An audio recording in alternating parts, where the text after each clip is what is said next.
Bonjour, j'ai le plaisir de vous présenter quelques informations sur le déroulé aromatique de la maturation des cépages à raisin blanc et aussi de partager quelques informations sur le rôle potentiel de l'état hydrique de la vigne sur son fonctionnement. Cette présentation a été préparée par ma collègue Anne Pellegrino et par moi-même et nous sommes enseignants-chercheurs à l'Institut Agro à Montpellier.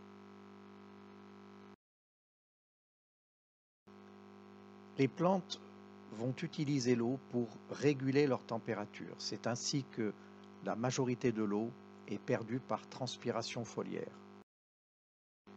Il n'existe pas de cépage résistant à la contrainte hydrique ou au stress hydrique, mais il existe des cépages qui sont plus tolérants à la contrainte hydrique, c'est-à-dire qu'ils utilisent moins d'eau pour fabriquer la même quantité de carbone. Le volume des baies de raisin est essentiellement dû à l'eau qu'elles accumulent. Ces mêmes baies sont capables de perdre de l'eau de deux manières, soit par transpiration et ou par retour d'eau de la baie vers la plante. On appelle cela des backflows d'eau.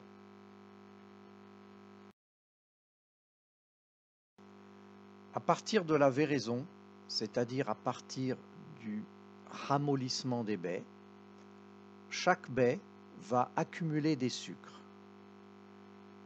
Une baie ne peut pas accumuler de sucre au-delà de 10 à 12% d'alcool. La durée d'accumulation des sucres dans une baie dure environ 28 à 30 jours depuis le ramollissement du fruit jusqu'au plateau d'accumulation des sucres. C'est pourquoi aujourd'hui, on divise la maturation du raisin en deux sous-étapes, l'étape pré-plateau du chargement en sucre et l'étape post-plateau du chargement en sucre. En parallèle au chargement en sucre, la baie va accumuler de l'eau. Cette accumulation d'eau va en principe s'arrêter au plateau de chargement en sucre. Et à partir de ce plateau, dans la majorité des vignobles et pour la majorité des cépages, les baies perdent de l'eau. Et c'est parce que la baie perd de l'eau que la concentration en sucre augmente et donc le pourcentage d'alcool augmente. En fonction de l'interaction cépage-environnement, on distingue plusieurs profils d'accumulation de sucre dans les baies. Il y a ce que représente la courbe bleue et ce que représente la courbe verte, les profils souhaités du chargement en sucre, où on a une courbe à plateau.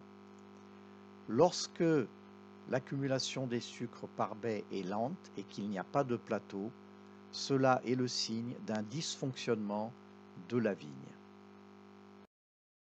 Ces courbes de chargement en sucre nous servent à déterminer la date de vendange. En effet, on considère le plateau de chargement en sucre comme un point clé permettant de déterminer la date de vendange. En ce qui concerne par exemple les chardonnays et pour l'élaboration du champagne, la fenêtre aromatique favorable se situe un petit peu avant le plateau de chargement en sucre, au plateau de chargement en sucre ou environ 10 jours après le plateau du chargement en sucre. En effet, que ce soit pour les cépages blancs ou les cépages rouges, à partir du plateau de chargement en sucre, il y a ce qu'on appelle un déroulé aromatique. Ce déroulé aromatique n'est pas directement lié à l'évolution de la concentration en sucre et à l'évolution de l'acidité. Il en est de même pour l'évolution des phénols à partir du plateau du chargement en sucre. Donc on comprend bien que de pouvoir déterminer l'arrivée au plateau de chargement en sucre et le degré en pourcentage d'alcool au plateau de chargement en sucre est une étape cruciale pour raisonner la date de vendange en fonction des styles de vin souhaités.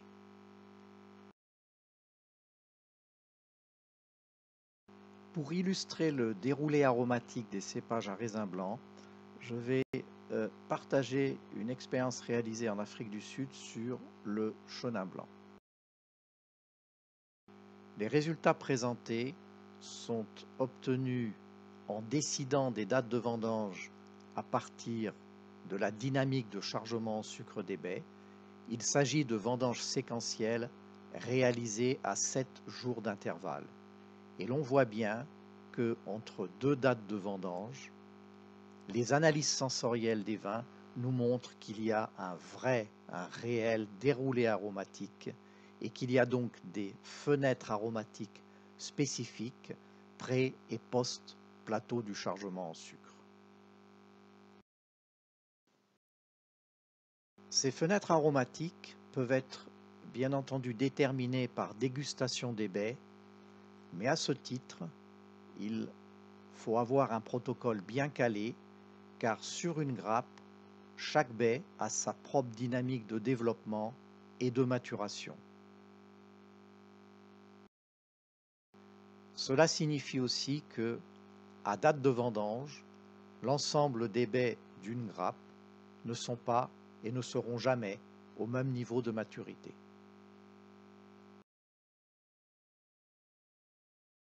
Les conséquences de l'état hydrique de la vigne sur son fonctionnement, sur le développement et la composition des baies et donc les styles de vin associés, se raisonnent en termes de seuil de contrainte hydrique, de durée de contrainte hydrique et fonction des stades phénologiques. En effet, à titre d'exemple, une contrainte hydrique ou un stress hydrique pré-véraison n'aura pas le même effet sur la composition du fruit et son développement qu'une contrainte hydrique ou un stress hydrique post-véraison, donc durant la maturation du raisin. La figure illustre un exemple de seuil de contrainte hydrique mesuré à partir des potentiels hydriques foliaires de base, qui sont donc mesurés avec un outil qui s'appelle la chambre à pression. Le premier stade est bien évidemment un stade appelé pas de contrainte hydrique. Ce sont des vignobles à haute expression végétative. Le deuxième stade, c'est le stade de la contrainte hydrique modérée. Et le troisième stade, c'est le stade où l'on passe d'une forte contrainte hydrique à un stress hydrique. Il faut éviter les stress hydriques, en particulier pour les cépages blancs, pour l'élaboration de vins effervescents.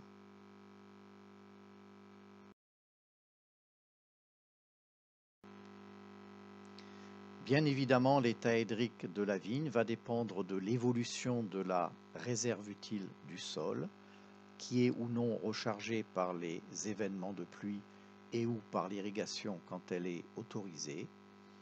Et à la question est-ce qu'il peut y avoir des millésimes et des terroirs à forte contrainte hydrique, voire à stress hydrique en Champagne, cette courbe nous donne la réponse qui est oui. Et l'on voit ici sur cette figure que dès le mois de juin, pour ces terroirs en 2020, certains vignobles sont rentrés dès le mois de juin en stade de contrainte hydrique modérée, voire de stress hydrique.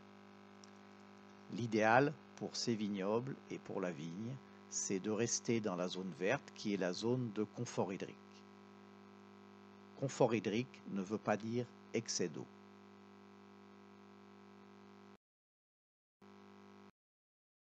Cette diapositive résume brièvement les conséquences, les effets potentiels de l'état hydrique de la vigne pré- et post-véraison. Bien entendu, très rapidement, pré- et post-véraison, l'état hydrique de la vigne va jouer sur le volume des baies. Pré-véraison, la biosynthèse des tanins, la biosynthèse des acides et de certains précurseurs aromatiques. Et post-véraison, l'état hydrique de la vigne va influer sur la dynamique de maturation, c'est-à-dire le chargement en sucre, la dégradation de l'acide malique et le déroulé aromatique des fruits.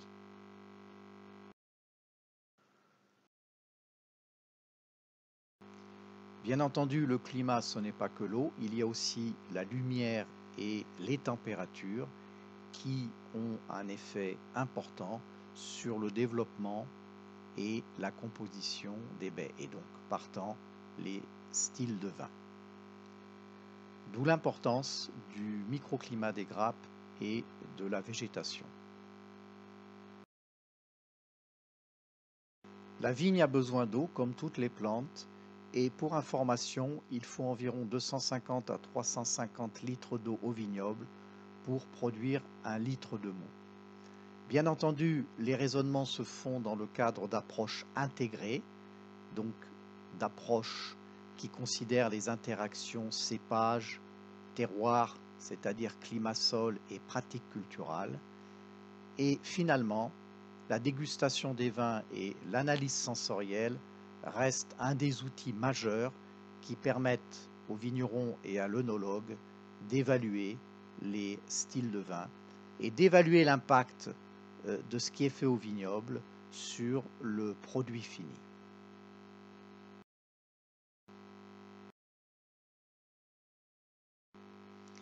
Les besoins en eau de la vigne se raisonnent de pré-débourrement à post-vendange. En effet, par exemple, il est important que la réserve utile du sol soit rechargée avant le débourrement pour assurer un débourrement homogène. Il en est de même pour l'ensemble des stades phénologiques où l'état hydrique de la vigne est crucial et se raisonne en fonction d'objectifs de production, rendement et qualité des vins.